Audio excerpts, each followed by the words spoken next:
I took up that offer from JWT with real pleasure and gratitude, and that was in September 1954. And remember that the Television Act of 1954 concluded that independent television, the second only channel in the country, would start in limited areas in London, in limited areas in Britain the following year, 1955. I was hired on the belief that I knew something about television because some of my work had been shown on television. Since nobody else knew anything about television, I was the one-eyed king, I suppose, the one-eyed person who was less blind than everybody else. I bluffed my way through that I knew something about television for long enough to learn something about television, by which time I could come clean a bit. Before television arrived in 55, mass market advertising, by which I mean everyday staples, repeat purchase products, were heavily reliant on women's magazines, which were hugely popular and sold in their millions. And so colour, full-page colour in women's magazines were major medium. Colour supplements hadn't yet come in. There was radio in Radio Luxembourg, and we wrote Radio Luxembourg, and there was cinema advertising. Pearl and Dean was there up and running. But there was little you could learn about television from film advertising. And it tends to be forgotten with all the razzmatazz and jazz about the Cannes Film Festival. The Cannes Film Festival was started to keep out television. It was funded by the cinema industry, and television commercials were not allowed, which surprises most people these days, until, of course, it became absurd that all the best filmed advertisements were on television, and so the Cannes Film Festival almost deserted cinema altogether and went to its current form. It was the United States who was ahead of us in television advertising, but there was very little advertising of the kind that the Independent Television Act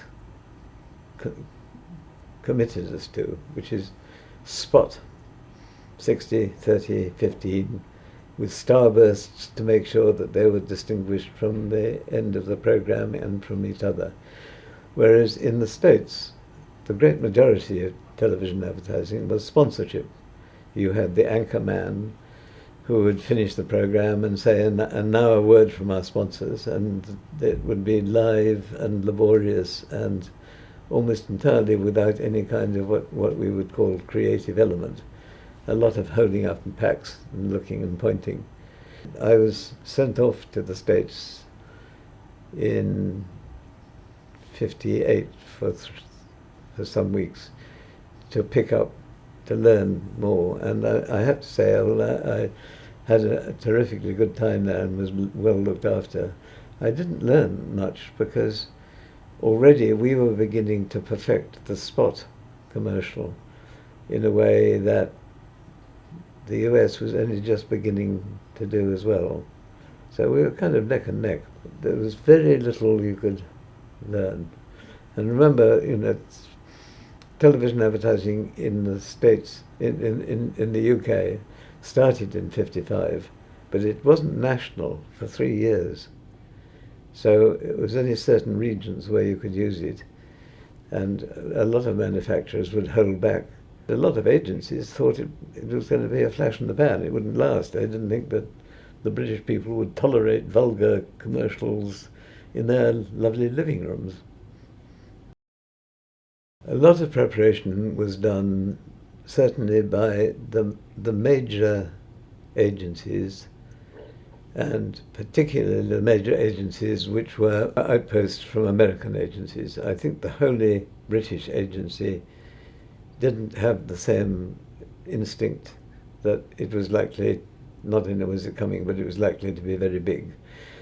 One exception to that, the very English agency, S.H. Benson, took preparation for television very seriously and had a totally separate television department. They didn't ask their writers to write press and television. They just had television writers and producers tucked away in a separate unit, which produced very professional commercials, but they tended to be totally off strategy because they were written by people who hadn't done the press work or the posters. So there was a bit of a schism between the work that they did for television and the work they did for other media. JWT, being an American agency, took very seriously, and we imported a few television producers from New York and Chicago to help us.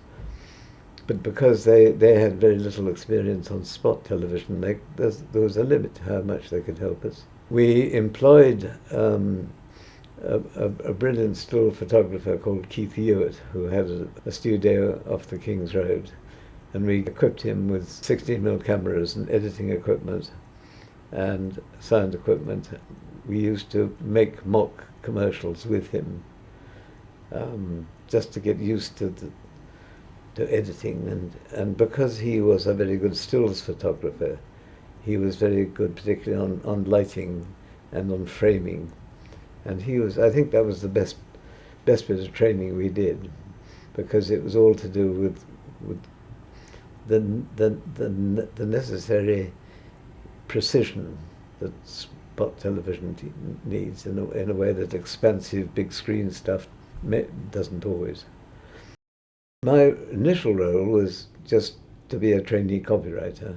I remember writing commercials that were never made, and just as well they were never made, because they would go on and on for chapter after chapter. I was then asked to become a television producer, a writer-producer, quite quickly, which was a wonderful opportunity, because I then could work closely with the production houses and directors and cameramen and sound people and get a feel for the man who was running the television department for JWT at that time had worked with J. Arthur Rank, and he got put on the payroll brilliant feature directors who were prepared to do commercials for us. I mean, I made many commercials with the great Sandy McKendrick, who made some of the best of the Ealing comedies and Sweet Smell of Success, one of the great movies of all time, and Joe Losey and Dick Lester. To be paid to work with people like that was good. It's just amazing. And learn I did. I think I took it for granted that television would prove itself as an effective advertising medium. I don't think I had any doubt about that. But because I was enjoying working in it, and because I was so junior, I didn't have to worry about whether it worked or not. I wasn't going to be responsible for this hideous failure. I just assumed that if we got it right, it would work. And indeed, it began to work only when it began to go national, because I keep saying, only about a third of the country initially was served by independent television. As it grew, you could begin to do regional tests of television. You could put them into a certain television area and check sales against the rest. And over and over again, it began to be evident that those regions where television had been exposed would be outperforming the non-television areas.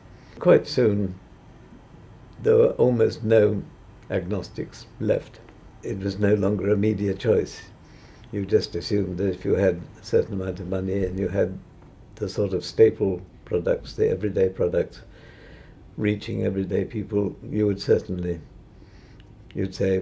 right, we'll start with television and see what we've got left over after that. I mean, it became the dominant medium, and then the dominant creative medium, because we began to learn how to do it skillfully and wittily and classily.